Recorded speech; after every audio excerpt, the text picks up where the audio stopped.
தரித்திரருக்கு சுவிசேஷம், திருச்சபைக்கு சத்தியம். இந்த ரெண்டு நோக்கங்களோடு மன்னா மழை பெய்து கொண்டிருக்கிறது. மன்னா மழையில் சங்கீத செய்திகள் என்ற தலைப்பில் வரிசையாக 1வது சங்கீதத்திலிருந்து 150வது சங்கீதம் வரை நாம் வேதபாட ரீதியிலே படித்து தியானிக்க இருக்கிறோம். இந்த மன்னா மழை செய்திகளை நீங்கள் மகிமை டிவியிலே நீங்கள் காணலாம். ஒவ்வொரு சனிக்கிழமையும் ஒவ்வொரு ஞாயிற்றுக்கிழமையும் மாலை 5 மணிக்கு இந்த மன்னா மழை உங்களுடைய வீட்டிலே பெய்யும். எனவே நீங்கள் அந்த நேரத்தை ஆண்டவருடைய சமூகத்தில் காத்திருந்து பயன்படுத்தி கொள்ளுமாறு உங்களை கேட்டுக்கொள்கிறோம். உங்களுடைய கேள்விகள், உங்களுடைய கருத்துக்கள், உங்களுடைய ஜெப குறிப்புகள் அனைத்தையும் வர இருக்கக்கூடிய இமெயில் முகவரியிலே, டெலிஃபோன் நம்பர்களிலே நீங்கள் வாட்ஸ்அப்பாக செய்தியாக எங்களிடத்தில் நீங்கள் பகிர்ந்து கொள்ளலாம். இந்த செய்திகளை நீங்கள் உங்களுடைய நண்பர்களுக்கு ஷேர் பண்ணுங்கள், பகிர்ந்தளியுங்கள். வாட்ஸ்அப் மூலமாக, ஃபேஸ்புக் மூலமாக பகிர்ந்தளித்து அவர்களுக்கும் நீங்கள் பிரயோஜனம் உள்ளவர்களாக நீங்கள் வாழுங்கள். இந்த செய்திகளை உங்கள் மத்தியிலே கொடுத்து கொண்டிருக்கும் பொழுது உங்கள் கையிலே கட்டாயமாக வேத புத்தகம் இருக்க வேண்டும். மன்னா மழை என்ற சேனல் வந்த உடனேயே உங்கள் வேதாகமத்தை உங்கள் கையிலே வைத்து அந்த செய்திகளை கொடுக்க வேதத்தில் இருக்கக்கூடிய வசனங்களை நீங்கள் பாருங்கள். ஆண்டவர் உங்களை ஆசீர்வதிப்பாராக. ஆமென். மன்னா மழையில் நனைய மறுபடியும் உங்களை மனமகிழ்ச்சியுடன் வரவேற்கிறேன். சங்கீத புஸ்தகத்திலிருந்து இந்நாட்களிலே நாம் செய்திகளை படித்து தியானித்து வருகிறோம். இதுவரை நாம் 46 சங்கீதங்களை குறித்து சிந்தித்திருக்கிறோம். இன்றைய நாளிலே 47வது சங்கீதம். ஏதாவது ஒரு சங்கீதத்தின் செய்தியை நீங்கள் தவற விட்டிருந்தால் இந்த சங்கீத செய்திகளின் தொகுப்பு யூடியூப்லே காணப்படும். அது மட்டுமல்ல, மகிமை டிவி.com என்ற வெப்சைட்டிலும் இவை தொகுத்து வழங்கப்பட்டிருக்கின்றன. நீங்கள் உங்களுக்கு தேவையான வேளையிலே தேவையான சங்கீதத்தை நீங்கள் போட்டு கேட்டுக்கொள்ளலாம். அது மட்டுமல்ல, உங்களுடைய நண்பர்களுக்கு, உறவினர்களுக்கு இந்த சங்கீதங்கள் இப்படி தொகுத்து அமைக்கப்பட்டிருக்கின்றன என்று சொல்லி அவர்களுக்கும் நீங்கள் இவற்றை குறித்து சொல்லி ஆசீர்வாதமாக விளங்கலாம். 47ஆம் சங்கீதம் இன்றைக்கு, அதை நீங்கள் எடுத்துக்கொள்ளுங்கள்.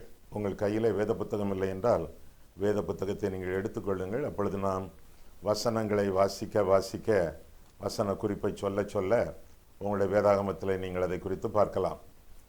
கோராகியின் புத்திரர் உள்ள ராகத்தலைவனுக்கு ஒப்புவிக்கப்பட்ட சங்கீதம் என்று சொல்லி அடைப்புக்குறியிலே நாம் பார்க்கிறோம். கோராகின் புத்திரர் என்று சொல்லும் பொழுது அவர்கள் லேவி கோத்திரத்தார், ஆலய பணிவிடையாட்கள், குறிப்பாக பாடகர் குழுவை நடத்தியவர்கள். அவர்களில் ஒருவன் பாடகர் குழு தலைவன். அவனுக்கு ஒப்புவிக்கப்பட்ட சங்கீதம். ஒப்புவித்தது யார் தெரியாது. ஒருவேளை தாவீதாக இருக்கலாம். அவனுடைய பெயர் அங்கே காணப்படவில்லை. சங்கீதக்காரன் என்று நாம் பொதுவாக நாம் சொல்லலாம். இந்த 47ஆம் சங்கீதத்தை நாம் பார்க்கும் பொழுது 46, 47, 48 3 சங்கீதங்களையும் துதியின் திரித்துவம் என்று சொல்வார்கள். இந்த 3 சங்கீதங்களும் ஆண்டவரை போற்றி துதிக்கக்கூடிய துதியின் சத்தத்தை ஒலிக்க பண்ணக்கூடிய சங்கீதங்கள் என்று அறிவிப்பார்கள்.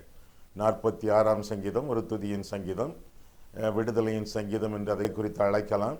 இன்றைக்கு 47ஆம் சங்கீதமும் ஒரு துதியின் சங்கீதமாக காணப்படுகிறது. இதையும் ஒரு வெற்றியின் கீதம் என்று நாம் வர்ணிக்கலாம். சரி, இந்த சங்கீதமானது ராஜா உயர எழும்பும் பொழுது, நம்மை பொறுத்தளவில் உன்னத ராஜா ஆண்டவராகிய தெய்வம் உயர எழும்பும் பொழுது, மரித்து உயிர்த்து உயர எழும்பும் பொழுது, பரமேறும் பொழுது பாடப்பட்ட பாடல் என்று சொல்லி, அந்த பரமேறுதலை குறித்து பாடப்பட்ட பாடல் என்று சொல்லி இந்த சங்கீதத்தை நாம் அறிந்து கொள்ளலாம். ஆண்டவரை துதிக்கக்கூடிய ஒரு துதி என்பது ஆராதனையின் ஒரு பகுதி என்று நாம் அறிந்து கொள்ள வேண்டும். இதனாலே தான் சில இடங்களிலே, சில சபைகளிலே துதி ஆராதனை என்று தனியாக நடத்துகிறார்கள். ஆராதனை விட்டு சற்று விலகாமல் அந்த துதி ஆராதனை இருக்க வேண்டும். இல்லை ஆராதனையெல்லாம் போதாது, துதியின் ஆராதனையில் தான் எல்லாம் இருக்கு என்று சொல்லி அதை விசேஷமாக வலியுறுத்தி காட்டக்கூடாது. ஆராதனைக்கு இசைவாக அதற்கு ஒத்த துதியின் ஆராதனையாக இருக்க வேண்டும். ஆராதனையில் உள்ள அம்சங்கள், அருட்செய்திகள், அறிவிப்புகள், பிற பாடல்கள் எல்லாவற்றிற்கும் பொருந்த இந்த துதி ஆராதனையும் இருக்க வேண்டுமே ஒழிய அதை வித்தியாசமாக, விசேஷமாக, விசித்திரமாக காட்டக்கூடாது. சரி, துதி ஆராதனையின் ஒரு பகுதியாக இந்த சங்கீதம் அமைந்திருப்பதாகவும் நாம் காணலாம்.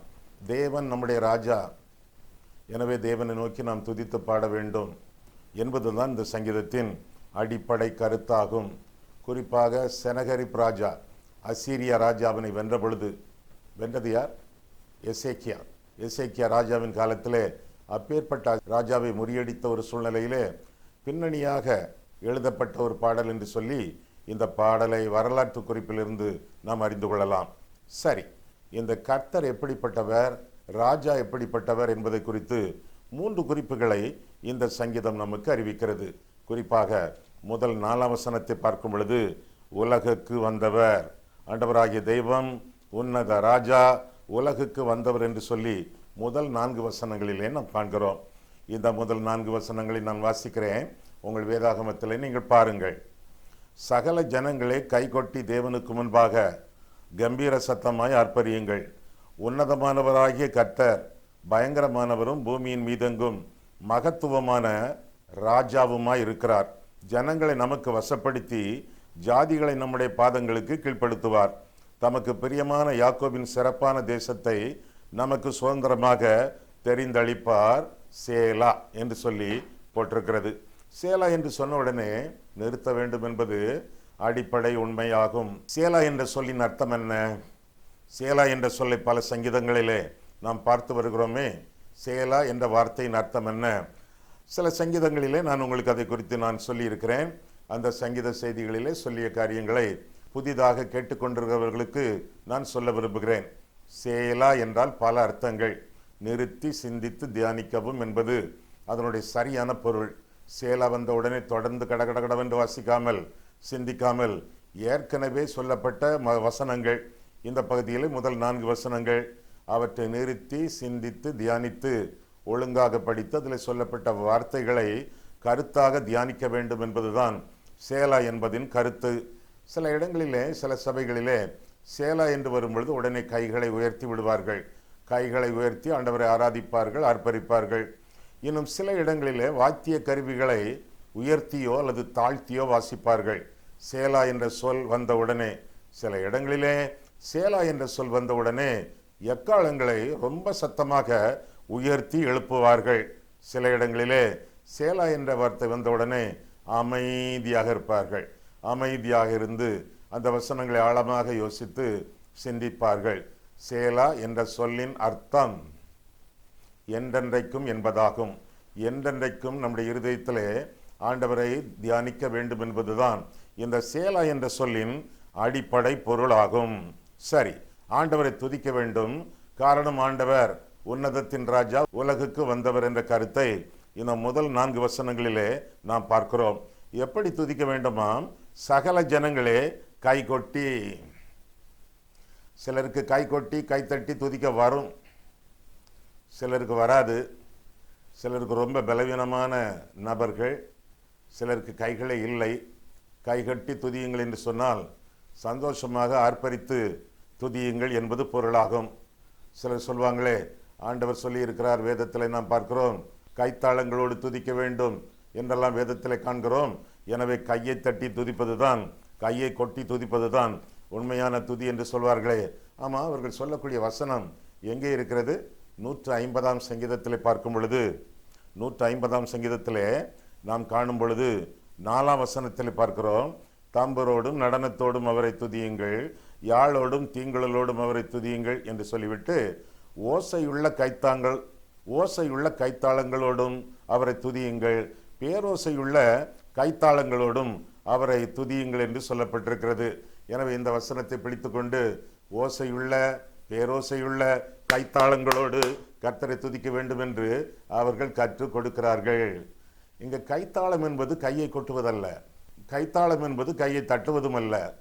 நீங்கள் ஆங்கில வேதாகமத்தை பார்ப்பீர்கள் என்றால் அல்லது எபிரேய வேதாகமத்தை பார்ப்பீர்கள் என்றால், கைத்தாளம் என்பது ஒரு இசைக்கருவி. நம்ம ஹார்மோனியம் போல, நம்முடைய கொட்டு போல, நம்முடைய மத்தளம் போல அல்லது கிட்டார் போல கைத்தாளம் என்பது ஒரு இசைக்கருவி. அந்த இசைக்கருவியை பற்றி ஆங்கில வேதாகமத்தில் நாம் பார்க்கும் பொழுது சிம்பல் என்று சொல்லப்பட்டிருக்கிறது. CYMBAL. அப்போ ஓசையுள்ள கைத்தாளம் என்று சொன்னால் சவுண்டிங் சிம்பல், பேரோசையுள்ள ஹை சவுண்டிங் சிம்பல். சிம்பல் என்பது ஒரு கைத்தாளம். அதனுடைய சரியான அர்த்தத்தை நம்ம ஊர் இசைக்கருவிகளிலே பார்க்கும் பொழுது செங்கி என்று சொல்லலாம். ஓசையுள்ள கைத்தாளம், பேரோசையுள்ள கைத்தாளம் என்றால் செங்கி அடித்து, பெரிய செங்கி அடித்து கர்த்தரை துதியுங்கள் என்பதுதான் அதனுடைய சரியான விளக்கம். கைகளை தட்டி கைகளை கொட்டி துதிப்பது நல்லது. அது நமக்கு தூக்கம் வராது, பக்கத்தில் இருக்கிறவர்களை தூங்க விடாது. அது மட்டுமல்ல, அது ஒரு நல்ல பிசிக்கல் எக்ஸசைஸ். அது மட்டுமல்ல, நம்முடைய ஆர்ப்பரிப்பு, நம்முடைய ஆனந்தத்தை காட்டக்கூடிய ஒரு வழி. கைத்தாளங்களோடு கை கொட்டி துதிப்பது நல்லது. ஆனால் வேதம் சொல்லுகிறது கைத்தாளங்களோடு துதிங்கள் என்று சொல்லி அதை கை கொட்டி ஆராதிப்பதற்கு அதை பயன்படுத்தினால், அந்த வார்த்தையை பயன்படுத்தினால் அது தவறாகும். கை கொட்டி ஆண்டவரை துதிப்பது நல்லது, கை தட்டாமலும் ஆண்டவரை துதிப்பது நல்லது. அறிந்து கொள்ளுங்கள், சிலருக்கு கை கொட்டுதல் வரும், சிலருக்கு கை கொட்டுதல் வராது. வராததை வலிய வற்புறுத்தி வரவழைக்க கூடாது. இருக்கிற வண்ணமாக ஆண்டவருக்கு நன்றி செலுத்தி துதி செலுத்தி ஆண்டவரை ஆனந்தமாக ஆர்ப்பரிப்போடு நாம் துதிப்பது நல்லது. அடுத்ததில் தொடர்ந்து வாசிக்கும் பொழுது கை கொட்டி மட்டுமல்ல, கம்பீரமாய் துதிக்க வேண்டும் என்று சொல்லி வாசிக்கிறோம். அதனுடைய பொருள் என்ன? அழுது கொண்டே அல்ல, முனகி கொண்டே அல்ல, மற்றவர்களை காப்பியடித்து அல்ல, ஏதோ கடமுறைக்காக அல்ல, உண்மையாக சந்தோஷமாக மிகுந்த ஆனந்தத்தோட கர்த்தரின் ஆண்டவர், கர்த்தரின் இரட்சகர், கர்த்தரின் கடவுள், அவருடைய பிள்ளை நான், அவருடைய கையிலே நான் வரையப்பட்டிருக்கிறேன் என்ற உண்மைகளை எல்லாம் உணர்ந்து ரொம்ப கம்பீரத்தோடு ஆர்ப்பரிப்போடு துதியுங்கள் என்று சொல்லி வேதத்தில் வாசிக்கிறோம். எதற்காக? தொடர்ந்து வாசிக்கும் பொழுது கர்த்தர் நம்முடைய இரட்சகர் என்று சொல்லி நாம் பார்க்கிறோம். பாவிகளை ரட்சிக்க கிறிஸ்து இயேசு உலகத்தில் வந்தார் என்ற கருத்து வேதத்திலே காணப்படுகிறது. உங்களையும் என்னையும் ரட்சிக்க ஆண்டவராகிய இயேசு கிறிஸ்து தம்முடைய பரம மகிமை, பரம துதி ஆராதனை, பரம போற்றுதல்கள் எல்லாவற்றையும் துறந்து விட்டு தியாகம் பண்ணி நமக்காக இந்த உலகத்திலே பரிசாக மட்டுமல்ல பலியாகவும் வந்தார் என்று சொல்லி நாம் வேதத்திலே வாசிக்கிறோம். மனுஷகுமாரன் ஊழியம் கொள்ளும்படி வராமல் ஊழியம் செய்யவும், தம்மை தாமே ஒப்பு கொடுக்கவும், மீட்கும் பொருளாக பலியாக ஒப்பு கொடுக்கவும் இந்த உலகத்திலே வந்தார் என்று சொல்லி மார்க் 10ஆம் அதிகாரம் 45ஆம் வசனத்திலே நான் காண்கிறோம். அவர் தேவனுடைய ரூபமாயிருந்தும் தேவனுக்கு சமமாயிருப்பதை கொள்ளையாடின பொருளாய் எண்ணாமல் தம்மை தாமே வெறுமையாக்கி அடிமையின் ரூபம் எடுத்து மனுஷ சாயலானார். மரண பரியந்தமும், அதாவது சிலுவையின் மரண பரியந்தமும் கீழ்ப்படிந்தவராகி தம்மை தாமே தாழ்த்தினார் என்று சொல்லி நாம் வேதத்திலே வாசிக்கிறோம். ஆக ஆண்டவர் இந்த உலகத்திலே நம்மை ரட்சிப்பதற்காக, நரகத்திலிருந்து மீட்பதற்காக, அக்கினி கடலிலிருந்து நம்மை மீட்பதற்காக, நம்மை ஆண்டு கொள்வதற்காக இந்த அவனியிலே ஆண்டவர் உதித்தார் என்று சொல்லி வேதம் நமக்கு தெளிவாக கற்றுக் கொடுக்கிறது. மேலும் இன்னும் ஆண்டவரை நாம் ஏன் துதிக்க வேண்டும் என்றால் 2ஆம் வசனம், அவர் பயங்கரமானவர். எனவே பயபக்தியோடு அவரை நாம் பணிந்து கொள்ள வேண்டும். அவர் பயங்கரமானவர். எனவே எதிரிகளுக்கெல்லாம் அவர் பயங்கரமானவர். அவருடைய பாதத்தை நாம் பற்றி பிடித்து அவருடைய செட்டைகளின் கீழே நாம் வந்தடையும் பொழுது பயங்கரமான கர்த்தர் எந்த பயங்கரம் வந்தாலும், எந்த பகை வந்தாலும், எந்த எதிர்ப்பு வந்தாலும் நம்மை காத்துக்கொள்வார். ஏன்? அவர் பயங்கரமானவர். அவர் ஜாதிகளை, சத்துருக்களை, மற்றவர்களை, மாம்சீகமானவர்களை பயப்படுத்தக்கூடியவர். எனவே துங்கனில் நாம் ஒதுங்கும் போது பங்கமின்றி தங்கலாம். பரிசுத்தமானவருக்குள் நாம் பதுங்கி வாழும் பொழுது ஆண்டவருக்குள் மறைந்து அமைதியாக வாழலாம் என்று சொல்லி வேதம் கற்றுக் கொடுக்கிறது. இன்னும் 7ஆம் வசனத்திலே பார்க்கும் பொழுது அவர் பூமி எங்கும் ராஜா என்று வாசிக்கிறோம். அவர் இந்தியாவிலே ராஜா, அவர் மலேசியாவிலே ராஜா, அவர் அமெரிக்காவிலே ராஜா, இந்தோனேஷியாவிலே ராஜா, பின்ன கம்யூனிச நாடுகளிலே ராஜா, சைனாவிலே ராஜா, பூமி எங்கும் அவர் ராஜா என்று வேதத்திலே வாசிக்கிறோம். அப்போ நம்மை ஆண்டு வழிநடத்துவது குறிப்பிட்ட ஒரு கட்சி அல்ல, நம்மை ஆண்டு வழிநடத்துவது ஆண்டவர். கட்சிகள் அல்ல, கர்த்தர் நம்மை ஆளுகிறார், கர்த்தர் ராஜரீகம் பண்ணுகிறார் என்று சொல்லி நாம் வேதத்திலே வாசிக்கிறோம். ஆண்டவருடைய ஆளுகையிலே நாம் வாழுவதினாலே அமைதியாக இருக்கலாம், ஆசீர்வாதமாக இருக்கலாம், அங்கலாய்க்க வேண்டிய தேவையில்லை. அது நடக்குமா, இது நடக்குமா, இது நடக்காதோ, அது நடக்காதோ, இங்கே பாதுகாப்பு இல்லையோ, அங்கே அடைக்கலம் இல்லையோ, என்றெல்லாம் சொல்லி அவதிப்பட வேண்டாம். தேவன் நம்மை ஆளுகிறார். நமக்கு என்ன செய்ய வேண்டும் என்று ஆண்டவர் நமக்கு உதவி செய்வார். அவருக்கு எல்லாமே தெரியும். எவ்வளவு வரி நாம் செலுத்த வேண்டும், எவ்வளவு காசு கொடுத்து இந்த பொருளை வாங்க வேண்டும், எவ்வளவு பணம் இந்த வீட்டுக்கு வாடகை கட்ட வேண்டும், எல்லாவற்றையும் ஆண்டவர் அறிந்திருக்கிறார். ஆளுகை செய்யக்கூடிய ஆண்டவருக்குள்ளாக நாம் அனுதினமும் மறைந்து காக்கப்படும் பொழுது நிச்சயமாக ஆசீர்வாதத்தோடு நாம் திகழ்வோம். காரணம், பூமி எங்கும் உங்கள் வீட்டிலும் உங்கள் உள்ளத்திலும் தேவன்தான் ராஜா. அவருடைய ராஜாங்கத்தை, அவருடைய ராஜரீகத்தை நம்முடைய வாழ்க்கையில பெற்று வாழும் பொழுது அமைதலான ஜீவியம் நாம் ஆசரிக்க முடியும் என்று சொல்லி வேதத்தில் நாம் வாசிக்கிறோம். அது மட்டுமல்ல, எல்லாவற்றையும் நம்முடைய பாதங்களுக்கு கீழ்ப்படுத்துகிறவர் என்று சொல்லியும் 3ஆம் வசனத்திலே பார்க்கிறோம். ஆண்டவருடைய பாதபடி இந்த பூமி, ஆண்டவருடைய ஆளுகையிலே இந்த பூமி இருக்கிறது, நாம் இருக்கிறோம். அது மட்டுமல்ல, எல்லாவற்றையும் தம்முடைய பாதங்களுக்கு மட்டுமல்ல நம்முடைய பாதங்களுக்கும் கீழ்ப்படுத்தக்கூடிய கர்த்தர் என்று சொல்லி வேதம் நமக்கு தெளிவாக கற்றுக் கொடுக்கிறது. எந்த காரியமாக இருந்தாலும், லூக்கா 10ஆம் அதிகாரம் பாருங்கள். லூக்கா 10ஆம் அதிகாரத்திலே 13ஆம் வசனத்திலே நான் பார்க்கும் பொழுது, எந்த காரியத்தையும், எந்த நபரையும், எந்த இடரல்களையும், எந்த இடையூறுகளையும், மக்களையோ விரோதிகளையோ பிசாசையோ ஆண்டவர் ஆண்டு வழிநடத்துகிறவர் மட்டுமல்ல, நம்முடைய பாதங்களுக்கும் கீழ்ப்படுத்துகிறவர் என்று சொல்லி வேதம் தெளிவாக நமக்கு கற்றுக் கொடுக்கிறது. லூக்கா 10ஆம் அதிகாரம் பாருங்கள், 19ஆம் வசனத்தில், இதோ சர்ப்பங்களையும் தேள்களையும் மிதிக்கவும் சத்துருவினுடைய சகல வல்லமையையும் மேற்கொள்ளவும் உங்களுக்கு அதிகாரம் கொடுக்கிறேன், ஒன்றும் உங்களை சேதப்படுத்த மாட்டாது என்று சொல்லி வேதத்தில் வாசிக்கிறோம். அது மட்டுமல்ல, எல்லாவற்றையும் கர்த்தர் நம்முடைய பாதங்களுக்கு கீழாக மிதித்து போடுவார் என்று சொல்லியும் நாம் வேதத்தில் வாசிக்கிறோம். சத்துருக்களோ அல்லது தவறான சத்துவங்களோ நம்மை மேற்கொள்ளாது. பூமி ஆண்டவருடைய பாதப்படியில் இருக்கும் பொழுது, நாம் ஆண்டவருடைய மடியில் இருக்கும் பொழுது, எல்லாமே கர்த்தருடைய பாதப்படியின் கீழே இருக்கக்கூடிய எல்லாமே நம்முடைய பாதப்படியின் கீழும் இருக்கிறது என்பதை புரிந்து கொண்டு நடுங்காமல், வேதனைப்படாமல், கவலைப்படாமல், இன்னும் பலவிதமான தவறான பொய்யான பயங்களுக்கு நம்முடைய வாழ்க்கையை ஒப்பு கொடுக்காமல், கற்பனையான பயங்களுக்கு ஒப்பு கொடுக்காமல், கர்த்தருக்கு பயந்து அவரை உலகுக்கு வந்த உன்னத ராஜா என்று புரிந்து கொண்டு அவருடைய பலத்த கரத்தின் கீழே அடங்கி இருந்து வாழ வேண்டியது நம்முடைய கடமை என்று சொல்லி வேதத்திலே வாசிக்கிறோம். முதலாவதாக பாவிகளை ரட்சிக்கிறவர், இரண்டாவதாக பயங்கரமானவர், மூன்றாவதாக பூமி எங்கும் ராஜா, நான்காவதாக பாதங்களுக்கு கீழ்ப்படுத்துகிறவர், இன்னும் பரிசுத்த சிங்காசனத்திலே உட்கார்ந்திருக்கிறவர். 8ஆம் வசனத்திலே அப்படின்னு என்ன அர்த்தம்? ஆண்டவர் சிங்காசனத்தில் வீற்றிருப்பதால் நமக்கு பயமில்லை. ஏனென்றால் எல்லாரையும், எல்லாவற்றையும், நம்மையும், நம்முடைய சுற்றுச்சூழலையும் ஆண்டவர் ஆண்டு கொண்டிருக்கிறார். யாராவது உங்ககிட்ட என்ன எப்படி இருக்கீங்க அப்படின்னு கேட்டால் என்ன சொல்லணும் தெரியுமா?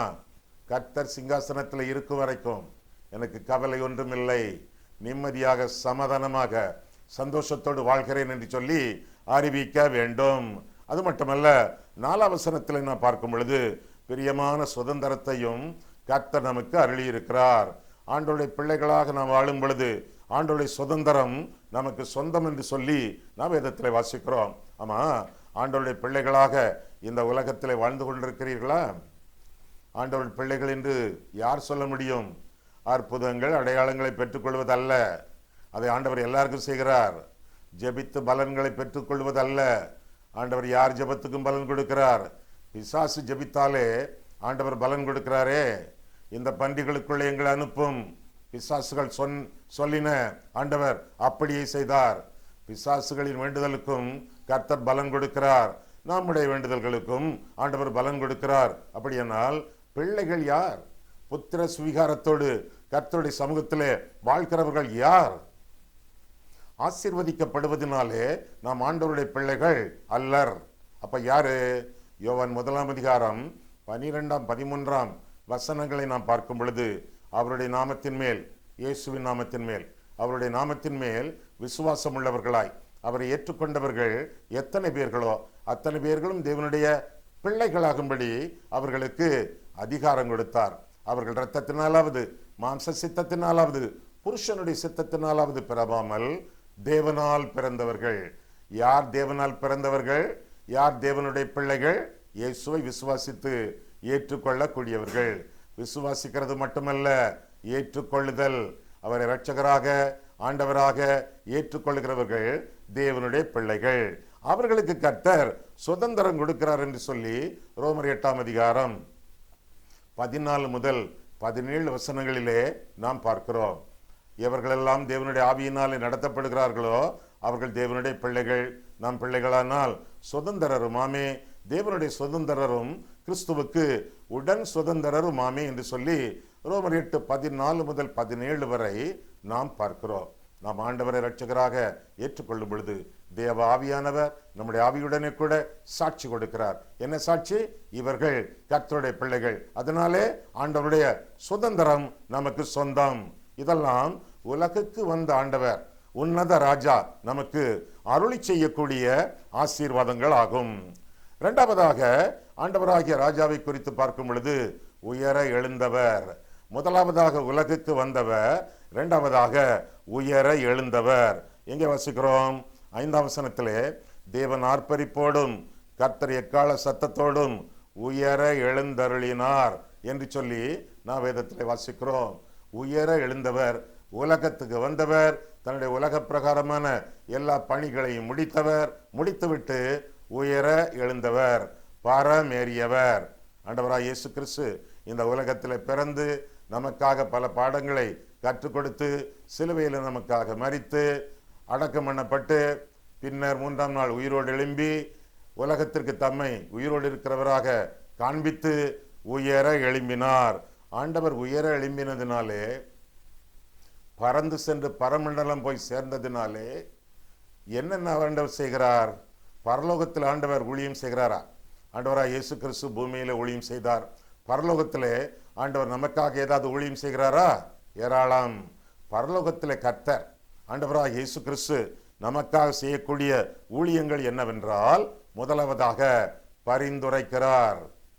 தேவனுடைய வலது பார்சத்தில் விற்றிருந்து நமக்காக இந்த மரம், இந்த மனிதன், இந்த மனுஷி இன்னும் இருக்கட்டும், இன்னொரு ஆண்டும் இருக்கட்டும், சொத்தி இன்னும் ஒரு ஆண்டும் இருக்கட்டும், கொத்தி ஏறு போடுவேன், தண்ணீர் பாய்ப்பேன், சத்தியத்தை போதிப்பேன், சுவிசேஷத்தை இன்னும் வழங்குவேன், நற்செய்தியை கூறுவேன், நல்வாழ்வை அளிப்பேன், நன்மையை கொடுப்பேன், இன்னும் இருக்கட்டும், கனி கொடுப்பார்கள், கனி கொடுப்பார்கள் என்று தாமும் காத்திருந்து பிதாவையும் காத்திருக்க வைத்து ஆண்டவர் நம்முடைய மீட்புக்காக, ரட்சிப்புக்காக, பரிசுத்த வாழ்வுக்காக, பரலோகத்திற்கு போக நாம் ஆயத்தமாக விளங்குவதற்காக பரிந்துரை செய்கிறார்.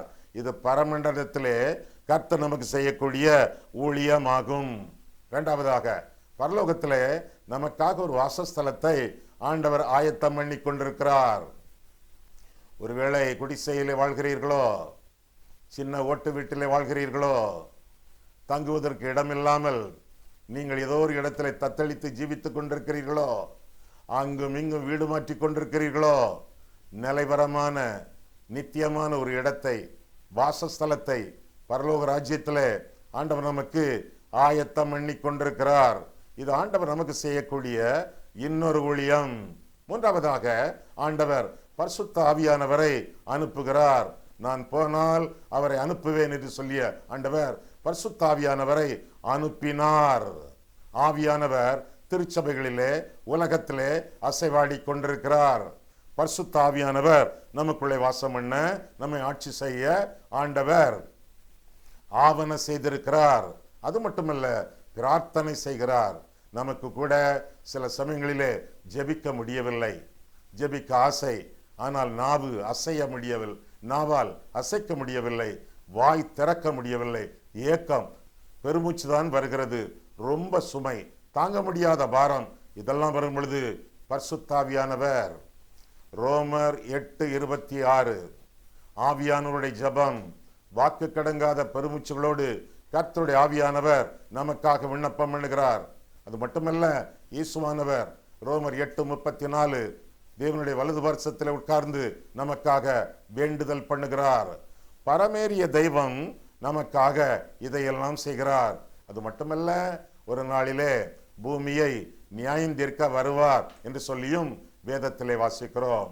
இந்த இயேசுவானவர் உங்களிடமிருந்து எப்படி மேலே எடுத்துக்கொள்ளப்பட்டாரோ அதே போல மீண்டும் வருவார் என்று சொல்லி சீஷர்களை பார்த்து தேவதூதன் சொன்னதாக அப்போஸ்தலர் 1 அதிகாரம் 11 வசனத்திலே நாம் பார்க்கிறோம். வையகத்தை நடுத்தீர்க்க ஆண்டவர் வரப்போகிறார். ஆயத்தமாக இருக்க வேண்டியது நம்முடைய கடமை. நம்முடைய கிரியைகளை நியாய்ந்திருப்பார். வெளிப்படுத்துகிற விசேஷம் 20 நம்முடைய சொற்களை நியாய்ந்திருப்பார். மத்தேயு 12 நம்முடைய யோசனைகளை நியாய்ந்திருப்பார். நம்முடைய சிந்தனைகளை நியாய்ந்திருப்பார். 1 கொரிந்தியர் 4 நம்முடைய அந்தரங்கங்களை நியாய்ந்திருப்பார். ரோமர் 2. ஐயா, வசனத்தை விட்டுட்டீங்களையா? ஒன்றுலையும் கண்டுபிடிங்க. உங்களுக்கு ஹோம்ஒர்க்கு. அப்படியாவது ஒரு தடவை இதெல்லாம் எடுத்து நீங்கள் வாசித்து பாருங்களேன். வையகத்தை நடுத்தீர்க்க ஆண்டவர் வரப்போகிறார். விசுவாசிகளுக்கு பரிசுகள், அவிசுவாசிகளுக்கு பலத்த தண்டனைகள். விசுவாசிகளுக்கு அன்பின் ராஜ்யம், அவிசுவாசிகளுக்கு ஆக்கினை தீர்ப்பு. எதற்கு ஆயத்தமாக இருக்கிறீர்கள்? நித்திய மகிழ்ச்சிக்கு ஆயத்தமாக இருக்கிறீர்களா? நித்திய மரணத்திற்கு ஆயத்தமாகி கொண்டிருக்கிறீர்களா? கர்த்தருக்கு உங்களுடைய வாழ்க்கையை கருத்தோடு ஒப்புக் கொடுத்து அவருடைய பாதங்களை முத்தம் செய்து அவரை அண்டிக் கொண்டு வாழும் பொழுது பாக்கியவான்களாக இருப்பீர்கள். காரணம், கொஞ்ச காலத்திலே அவருடைய கோபம் பற்றி எரியும். அவரை அண்டிக் கொள்ளுகிறவர்கள் பாக்கியவான்கள் என்று சொல்லி 2ஆம் சங்கீதத்தின் கடைசி 2 வசனங்களிலே நாம் காண்கிறோம். ஆக இந்த 47ஆம் சங்கீதம் வெற்றியின் கீதம் சொல்லக்கூடிய 2 கருத்துக்களை நாம் சிந்தித்தோம்.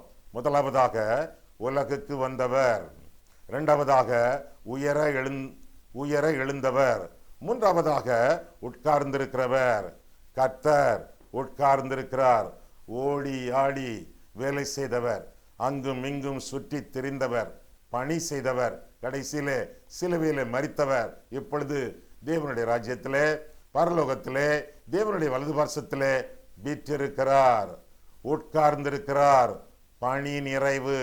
பூலோகத்திலே செய்த பணி நிறைவு, பரலோகத்திலே பணி தொடர்கிறது. எங்கே வாசிக்கிறோம்? ஆண்டவர் உட்காரக்கூடிய காட்சியை கடைசி வசனத்திலே நான் பார்க்கும் பொழுது, கடைசி 2 வசனங்களிலே 8ஆம் 9ஆம் வசனங்களிலே பார்க்கும் பொழுது, தேவன் ஜாதிகள் மேல் அரசாளுகிறார். தேவன் தமது பரிசுத்த சிங்காசனத்தின் மேல் வீற்றிருக்கிறார். ஜனங்களின் பிரபுக்கள் ஆபிரகாமின் தேவனுடைய ஜனங்களாக சேர்க்கப்படுகிறார்கள். பூமியின் கேடகங்கள் தேவனுடையவைகள். அவர் மகா உன்னதமானவர் என்று சொல்லி வேதத்திலே வாசிக்கிறோம். மகா உன்னதமானவர் பூமியிலே பணி நிறைவோடு பரலோகத்திலே சிங்காசனத்திலே வீற்றிருக்கிறார் என்று சொல்லி நாம் வேதத்திலே வாசிக்கிறோம். ஆண்டவர் நமக்கு வேண்டிய ரட்சிப்பை முடித்து விட்டார். எல்லாம் முடிந்தது என்று சொல்லி ரட்சிப்பின் பணிகள் எல்லாவற்றை முடித்து நமக்காக சிலுவையில் ரட்சிப்பை சம்பாதித்து வைத்து பரமண்டலத்துக்கு ஏறினார் என்று சொல்லி வேதத்திலே வாசிக்கிறோம். இயேசு சொன்னார், முடிந்தது. நாம் சொல்ல முடியுமா? ஆண்டவர் சிலுவையிலே முடித்து வைத்த ரட்சிப்பை, அந்த ரட்சிப்பு என் வாழ்க்கையிலும் நிறைவேறி முடிந்தது என்று நாம் சொல்ல முடியுமா? ஆண்டவரே, நீர் முடித்து வைத்த ரட்சிப்பை நான் விசுவாசத்தோடு என்னுடைய வாழ்க்கையிலே சொந்தமாக்கி கொண்டேன். என்னுடைய வாழ்க்கையும் ரட்சிக்கப்பட்டது. எனக்குள்ளும் உம்முடைய ரட்சணியத்தின் வேலை, கிருபை, பரிசு நிறைவேறி முடிந்தது என்று சொல்லி நாம் சொல்ல முடியுமா? ஆண்டவராய் இயேசு கிறிஸ்து சிலுவையிலே சம்பாதித்த ரட்சிப்பு, பாவ மன்னிப்பு எல்லாருக்கும் பொதுவானது. எல்லாருக்கும் பொதுவானது. ஆனால் எல்லாருக்கும் பொருந்தாது. யாருக்கு பொருந்தும்? யாருக்கு பொருந்தாது? மனம் திரும்பிய கள்ளனுக்கு பொருந்தியது, மனம் திரும்பாத கள்ளனுக்கு பொருந்தவில்லை. நம்முடைய வாழ்க்கையில கூட நம்முடைய பாவங்களுக்கு முற்றுப்புள்ளி வைத்து நம்முடைய பாவ பழக்க வழக்கங்களை வெறுத்து விட்டு ஆண்டவருக்கு முதலிடம், முக்கியத்துவம், முழு இடம் கொடுத்து அவர் முடித்து வைத்த ரட்சிப்பை மனம் திரும்புதலோடு விசுவாசத்தோடு பாவங்களை அறிக்கையிட்டு மன்னிப்பை பெற்று அந்த மன்னிப்பை ரட்சிப்பை ஏற்றுக்கொள்ளும் பொழுது நிறைவேறு முடிந்தது என்று சொல்லி நாமும் சொல்லலாம். ஆண்டவர் சொன்னார், முடிந்தது. நாம் சொல்லலாம், எனக்கும் அது நிறைவேறி முடிந்தது. ஆக முதலாவதாக ஆண்டவருடைய ஓய்வு, பணி நிறைவேற்றம். இரண்டாவதாக ஆண்டவருடைய ஆளுகை. ஆண்டவருடைய ஆளுகையிலே நாம் வாழ்ந்து கொண்டிருக்கிறோம். வானம் அவருடைய சிங்காசனம், பூமி அவருடைய பாதபடி என்பதனாலே ஆண்டவர் பரலோகத்திலே சிங்காசனத்திலே வீற்றிருக்கிறார் என்பதனாலே என்ன வாசிக்கிறோம் வேதத்திலே? 110 சங்கீதம் 110 சங்கீதம் 1 வசனத்திலே கர்த்தர் என் ஆண்டவரை நோக்கி, நான் உம்முடைய சத்துருக்களை உமக்கு பாதபடியாக்கி போடு வரைக்கும் நீர் என்னுடைய வலது பார்சத்தில் உட்காரும் என்றார். உட்காரும் என்ன? சத்துருக்கள் எல்லார் மேலும், குறிப்பாக பிசாசுகள் மேலே, சாத்தான் மேலே வெற்றி சிறந்து ஆண்டவர் உட்கார்ந்திருக்கிறார். அவருடைய ஆளுகையிலே நாம் வாழ்ந்து கொண்டிருக்கிறோம் என்பதுதான் வேதத்தின் அடிப்படை போதனையாக காணப்படுகிறது. ஆக எனக்கு பிரியமானவர்களே, எனக்கு அன்பானவர்களே, இந்த 3 காரியங்களையும் நீங்கள் மனதிலே வைத்துக் கொள்ளுங்கள். முதலாவதாக ஆண்டவரை குறித்து பார்க்கும் பொழுது உலகுக்கு வந்தவர், உங்களுக்காக வந்தவர், எனக்காக வந்தவர். இரண்டாவதாக உலகுக்கு வந்து பணி நிறைவேற்றி உயர எழுந்தவர். உயர எழுந்தும் அவர் ஓய்வில்லாமல் நமக்காக பரமண்டலத்திலே ஊழியம் செய்து கொண்டிருக்கிறார். அது மட்டுமல்ல, உட்கார்ந்திருக்கிறார். ஆண்டவர் வீற்றிருக்கிறார் என்று சொல்லி நாம் வேதத்திலே நாம் வாசிக்கிறோம். கண்களை மூடுவோம், கர்த்தரை பார்ப்போம். அன்புள்ள ஆண்டவரே, உம்முடைய வசனங்களை ஆராயவும் எங்கள் வாழ்க்கையை ஆராயவும் உம்முடைய சந்நிதியிலே எங்களை வழிநடத்தினே, அதற்காக ஸ்தோத்திரம் சுவாமி. உலகுக்கு வந்து எங்களை மீட்க சித்தங்கொண்டீரே கர்த்தாவே, எங்களை மீட்க விரும்பினீரே ஆண்டவரே, எங்களை மீட்டீரே சுவாமி. நீர் எங்களுக்காக இன்னமும் தொடர்ந்து பரலோகத்திலே பரிந்துரை செய்து கொண்டிருக்கிறீரே. நாங்கள் பரிசுத்தமாக வாழ எங்களுக்கு உதவி செய்து கொண்டிருக்கிறீரே. எங்களை நியாயந்திருக்க ஒரு நாளிலே வரப்போகிறீரே கர்த்தாவே. எனவே ஆண்டவரே, உம்முடைய ரட்சிப்பை ஏற்றுக்கொண்டு உம்முடைய ஆளுகையிலே வாழ நாங்கள் எங்களை அர்ப்பணிக்கிறோம். இயேசு கிறிஸ்துவின் நாமத்தில் ஜெபிக்கிறோம் பிதாவே.